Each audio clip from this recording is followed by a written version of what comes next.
ఎవరు, వాళ్ళ friend circle ఏంటి, ఎవరితో తిరుగుతున్నారు, ఇవన్నీ మనం నిత్యం అబ్జర్వేషన్లో ఉండాలి.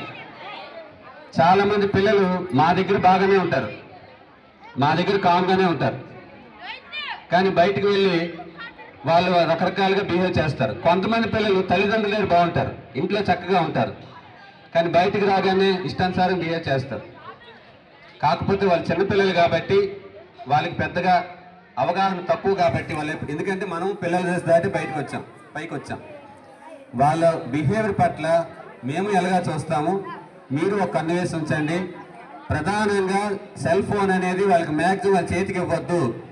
మేము మ్యాక్సిమం నోట్స్లన్నీ బోర్డు మీద చెప్తున్నాము, బోర్డు మీద రాయిస్తున్నాం.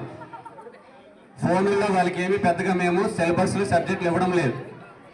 ఆ పేరు చెప్పి వాళ్ళు ఫోన్లు అడిగితే ముందు మాకు ఎంక్వైరీ చేయండి.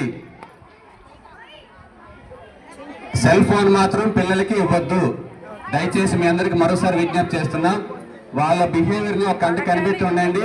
తేడాగా వస్తే మమ్మల్ని కలవండి, మాతో మాట్లాడండి.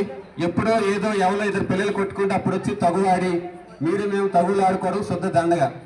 అది పెద్దది అవ్వకముందే మనలో మనమే డిస్కస్ చేసుకోవాలి. అలాగే పరీక్షలు ఉన్నాయంటే ఒకసారి అప్పుడప్పుడు తల్లిదండ్రులు వస్తూ ఉండండి, మాతో కలుస్తూ ఉండండి, మా పిల్లలు ఎలా చదువుతున్నారని అడగండి. దాంతో వాళ్ళకి బాధ్యత వస్తుంది.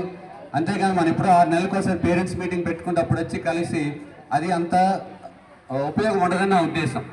కాబట్టి మీ పిల్లల ప్రవర్తనని ఈ కౌమార దశలో అంటే అడల్ట్ ఏజ్లో మన నిత్యం కంట కనిపెట్టుకుండాలి. రోజులు బాగులేవు.